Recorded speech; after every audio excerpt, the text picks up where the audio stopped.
Hello folks, welcome to my channel review rowdy. I am your host Santosh Kushal Narsaria. दोस्तों, KGF में हमें दिखाया गया था कि किस तरह से रॉकी कोलार गोल्ड फील्ड्स के ऊपर अपना कब्जा जमाता है, किस तरह से गरुड़ा और उसके सारे भाई मिलकर कई सारे लोगों को केजीएफ के अंदर बंधुआ मजदूर बनाकर दिन रात उनसे गोल्ड की माइनिंग करवाते थे।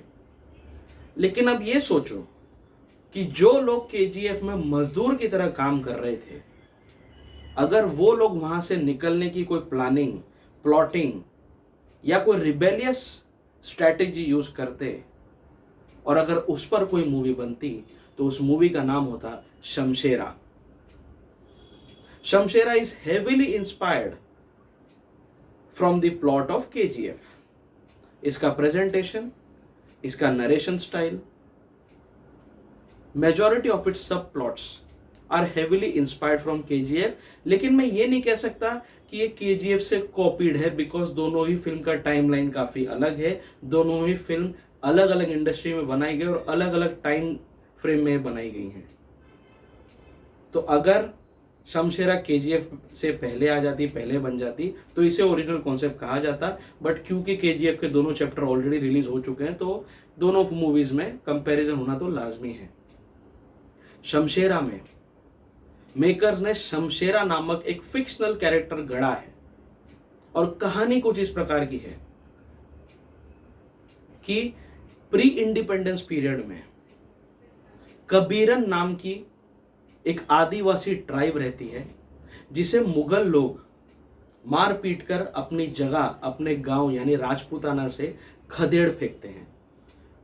पूरी कबीरन ट्राइब को अपनी जमीन राजपूताना से छोड़कर जंगलों में जाकर बसना पड़ता है और अपने रोजमर्रा के खर्चे, अपने खान पान के लिए वो पूरी ट्राइब डकैत बन जाती है under the leadership of Shamshera, which is Ranbir Kapoor. Shamshera अपने जंगल के आसपास के गांव में जितने भी बड़ी जाति के लोग रहते हैं, राजा महाराजा रहते हैं, उनके यहाँ पे लूटपाट करते हैं, उनकी शादियों में जाके गोल्ड चुराते हैं और अपना एक खौफ पैदा करते हैं उनके बीच। उनका खौफ इस हद तक बढ़ जाता है कि मुगल इंडिया से चले जाते हैं, उसके बाद जब ब्रिटिशर्स इंडिया के ऊपर राज करते हैं, तो भी कबीरन ट्राइब की खनक उन तक पहुंचती है। उनका डर, उनका खौफ वहां के राजा ब्रिटिशर्स के सामने रखते हैं। ब्रिटिश एम्पायर का जो इंचार्ज होता है उस एरिया का, उसका राइट हैंड है संजय दत्त, जो अपने राजा को एक स्ट्रैटेजी बताता है जिसके तहत वो लोग पूरी कबीरन ट्राइब को किडनैप कर लेते हैं, कैप्चर कर लेते हैं और अपना स्लेव बना लेते हैं। अब इस पूरी ट्राइब का एक ही मिशन है, अपने आप के लिए आजादी पाना, इस स्लेवरी से बाहर निकलना। Concept wise, presentation wise, screen play wise movie अच्छी है। किसी भी मूवी का एक ही इंटेंशन होता है, एक ही एजेंडा होता है, उसकी ऑडियंस को एंटरटेनमेंट देना, जो इस मूवी ने भरपूर दिया है। फिल्म इतनी खराब नहीं है जितना इसे सोशल मीडिया पर बताया जा रहा है। इसके अगेंस्ट एक एजेंडा बेस्ड रिव्यूइंग की जा रही है, मेनली बिकॉज रणबीर कपूर इतने साल बाद आए हैं स्क्रीन पर and he is a nepo kid.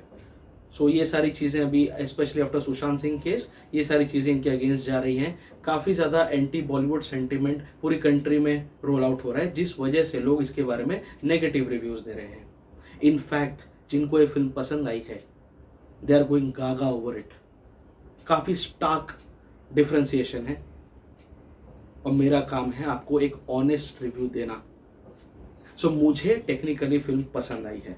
हाँ, इतनी भी अच्छी नहीं है कि मैं इसके तारीफों के कसीदे पढ़ दूं, लेकिन इतनी भी खराब नहीं है जितना सोशल मीडिया पे इसे बताया जा रहा है। फिल्म का फर्स्ट हाफ काफी फास्ट पेस्ड है, which is the need of the hour. काफी फास्ट पेस्ड मूवी बनाई है in comparison with the second half. Second half में फिल्म थोड़ी सी डल हो जाती है, थोड़ा इसका नरेशन रेपिटेटिव हो जाता है। फिल्म के प्लस पॉइंट्स हैं, इसका प्रेजेंटेशन काफी एक्स्ट्रा वेगेंट स्केल पर बनाई है एंड आई वुड सजेस्ट कि आपको वाकई अगर शमशेरा देखने में इंटरेस्ट है तो आप प्लीज इसे मल्टीप्लेक्स में जाके देखो, मजा आ जाएगा। फिल्म बड़े स्क्रीन के लिए बनी है, बड़े स्केल पर बनी है, प्रेजेंटेशन काफी एक्स्ट्रावेगेंट है। रणबीर कपूर और संजय दत्त ने अपने करियर की सबसे बेहतरीन परफॉर्मेंसेज में से एक दी है इसमें। फिल्म की पेसिंग काफी अच्छी है।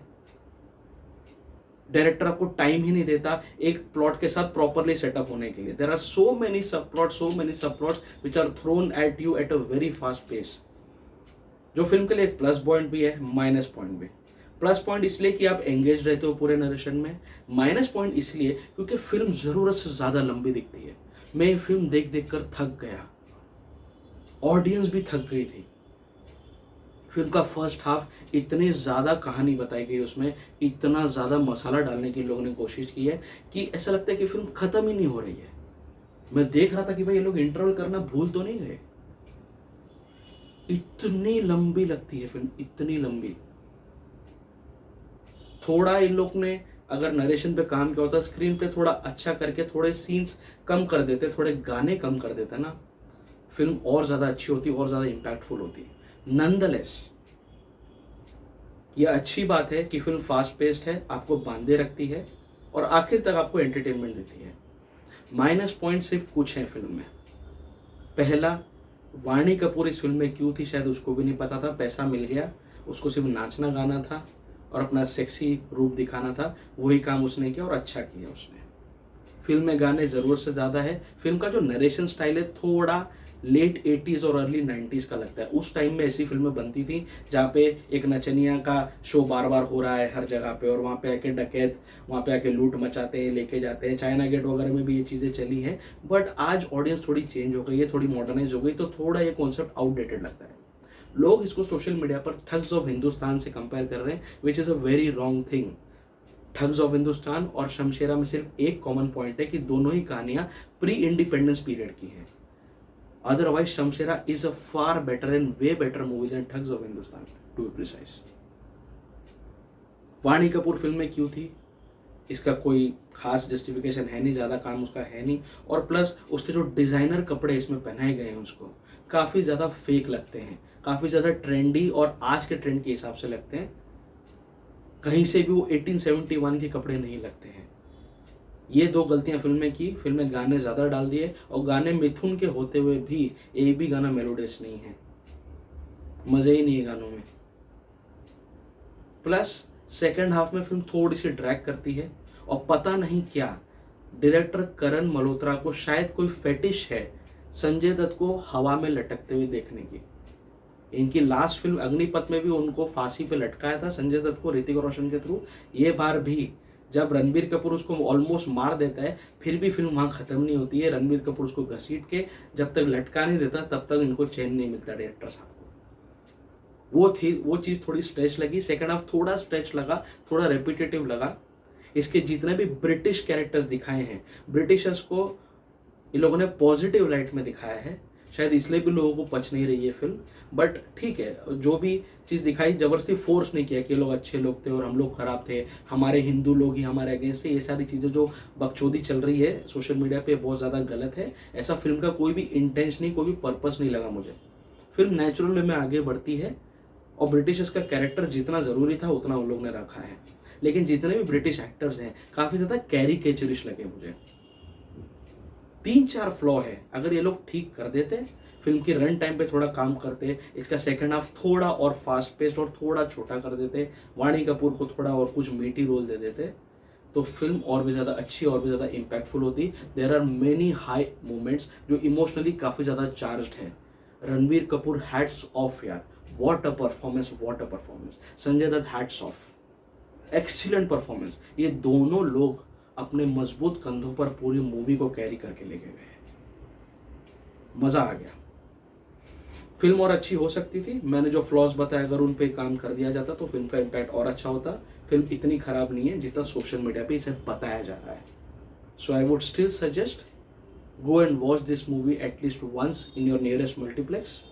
ये बड़े पर्दे पर देख के मज़ा लेने वाली फिल्म है। My rowdy rating for Shamshera will be 3.5 out of 5. So आपको शमशेरा पर मेरा रिव्यू कैसे लगा प्लीज़ नीचे कमेंट बॉक्स में ज़रूर मेंशन करना। आप अगर मेरे चैनल पर नए आए हैं तो kindly subscribe to my channel. Also you guys can follow me on all my social media handles, Facebook, Instagram, Twitter, सब जगह पर मेरे प्रोफाइल्स रिव्यू राउडी के नाम से ही है। The digital partner of this channel is 5 Havoc digital and the को branding partner is चाय पकौड़ा प्रोडक्शंस। बहुत जल्दी मैं आपके सामने फिर से आऊँगा किसी न किसी मूवी या वेब सीरीज के रिव्यू के साथ। So till then stay tune, stay filmy and stay rowdy.